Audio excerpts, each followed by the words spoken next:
Hər vaxtınız xeyir balıqçı dostlar. Gəlin bugün spin balıqçılığının, yəni bizim dildə desək, at çək metodunun ən can alıcı nöqtəsindən danışaq. Düzgün ləvazimat seçimi. Uğurlu bir ovun bütün sirri, inanın mənə, məhz buradan başlayır. Elə isə başlayaq. Bəli, hər dəfə ova gedəndə hamımızın ağlından keçən o əsas sual. Yaxşı, bəs uğurlu ov üçün hansı ləvazimat həqiqətən daha effektivdir? Gəlin bu suala birlikdə elə bir cavab tapaq ki, bir daha ağlımızda heç bir şübhə qalmasın. Yaxşı, gəlin işin ürəyindən başlayaq. Makaradan. Bilirsiniz, çox vaxt bütün diqqət qamışa yönəlir. Amma makara sanki onun kölgəsində qalır. Amma əslində bütün güc, bütün nəzarət, balıqla o ölüm-dirim mübarizəsi var ha, bax o məhz makaranın çiyinlərindədir. Yəni, düzgün makara seçimi sözün əsl mənasında ovunuzun taleyini həll edir.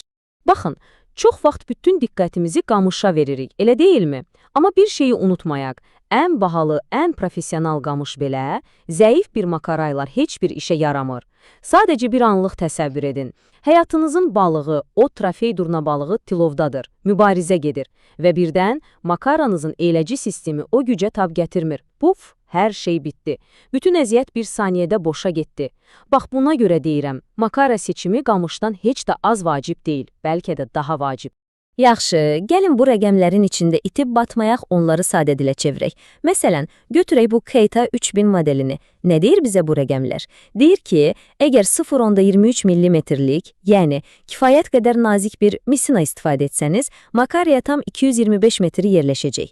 Bu, uzaq atışlar üçün əladır. Amma desəniz ki, yox, mən daha iri balıqların dalınca gedirəm, mənə daha qalın, məsələn 0,28-lik misina lazımdır, o zaman tutum düşür 140 metrə. Yəni, demək istədiyim odur ki, hədəfiniz nədirsə, makaranın misina tutumunu da ona görə seçməlisiniz. Balans budur. Hər birimiz istəyirik ki, yemi mümkün qədər uzağa ataq, elə deyilmi? Bəs bu məsafənin nə müəyyənidir? Təkcə bizim qol gücümüz? Əlbəttə yox. Baxın, bu bir zəncir kimidir. Qamışın özü, makaranın nə qədər rahat işləməsi, ipin nazikliyi, hətta bizim atış texnikamız, hamısı bir-birinə bağlıdır. Və bir şey də unutmayaq, əgər wobbler kimi yüngül yemlərdən danışırıqsa, 40-50 metr məsafəyə çata bilirsinizsə, bilin ki, bu artıq super nəticədir. Makara ilə işimizi bitirdiksə, indi keçək ovun bəlkə də ən maraqlı hissəsinə, yemlərə. Axı bütün bu sistemi nə üçün qururuq? Məhz o kiçik yemin köməyi ilə yırtıcını aldatmaq, onu cəlb etmək və hücuma keçməyə məcbur etmək üçün. Və burada bir qızıl qayda var. Təcrübəli balıqçıların hər zaman dediyi bir söz. Ucuza pul verməyin mənası yoxdur.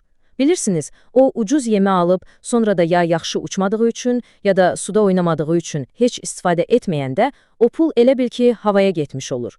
Keyfiyyətli yemə verilən pul isə həm uzağa atışda, həm də balığı cəlb etməkdə özünü 1000 qat doğruldur. Adətən yem seçəndə nəyə baxırıq? Rənginə, ölçüsünə, düzdür. Amma əsl sir, yemin əsl dəntəsi o qutunun üstündəki xırda yazılardadır. Məhz o yazılar bizə deyir ki, bu yem suda necə üzəcək, necə rəqs edəcək, hansı dərinliyə enəcək, yəni bir sözlə onun bütün xarakterini açır.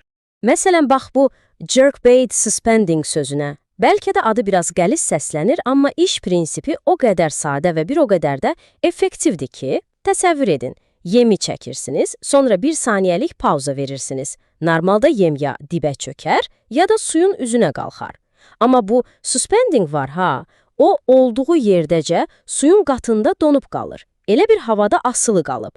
Bu yırtıcıya nə deyir? Deyir ki, mən yaralıyam, gücsüzəm, gəl məni tut. Vəssalam, hücum üçün ən ideal an məhz bu. Gəlin bir anlıq özümüzü yırtıcının yerinə qoyaq. O, adətən hardan hücum edir? Aşağıdan, qaranlıqdan. Yuxarı baxanda nə görür? Günəş işığı ilə aydınlanmış su səthini. Və bizim yemimiz də məhz o işığın fonunda bir siluet kimi görünür.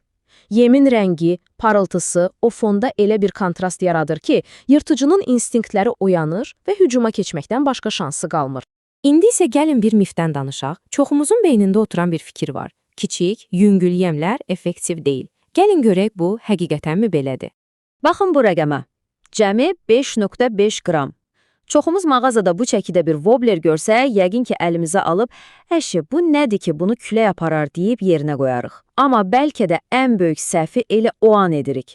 Çünki bəzən ən böyük sirlər ən kiçik detallarda gizlənir. Yəni, doğrudanmı bu qədər yüngül bir yem heç bir işə yaramaz? Doğrudanmı o effektiv ola bilməz? Cavab isə bizi təəccübləndirə bilər. Təcrübə deyir ki, onun 5,5 qram olması o demək deyil ki, biz onu istədiyimiz yerə ata bilmirik. Düzgün sistemlə, yəni uyğun qamış və misina ilə o yemi 25-30 metr atmaq heç də problem deyil və bu məsafə, inanın mənə, çox vaxt bizə tamamilə bəs edir. Buradan çıxan nəticə nədir? Heç vaxt yemi çəkisinə görə qiymətləndirməyin. Yaxşı, bəs məsələn durna balığını hansı yemlər daha çox cəlb edir? Təcrübə göstərir ki, orta hissəsi biraz kök, balıq formasına oxşayan yemlər daha yaxşı işləyir. Rənglərə gəlincə isə yaşıl, gümüşü və belə parıldayan rəngdən rəngə keçən variantlar durna balığının diqqətindən heç vaxt yayınmır. Deməli, bu qədər məlumatdan sonra gəlin hər şeyi bir yerə yığaq. Ən vacib məqamlar hansılar oldu? Gəlin bir daha nəzərdən keçirək. Baxın, növbəti dəfə balıqçılıq ləvazimatları mağazasına gedəndə bu qısa yoxlama siyahısını ağlınızda saxlayın. 1. Makara alanda onun ölçüsünün və misina tutumunun hədəflədiyiniz ova uyğun olduğundan əmin olun. 2. Yemin sadəcə ölçüsünə yox, onun xarakterinə, yəni suspending olub olmamasına baxın. Bu daha vacibdir. 3. Keyfiyyətə pul xərcləməkdən çəkinməyin, çünki o pul sizə daha uzaq atışlarla geri dönəcək. Və 4. O kiçik yemlərə heç vaxt yuxarıdan aşağı baxmayan. Və sonda bir sualım da sizə olacaq. Hər birimizin çantasında o sehli wobbler var, hansı ki heç nə tutulmayanda belə ümidlə suya atırıq. Bəs sizin o ən uğurlu wobbleriniz hansıdır? Niyə məhz o? Sirri rəngindədir, yoxsa sudakı oyununda? Zəhmət olmasa öz təcrübələrinizi rəylərdə bizimlə bölüşün. Gəlin bir-birimizin təcrübəsindən faydalanaq. Növbəti izahlarda görüşənədək hələlik.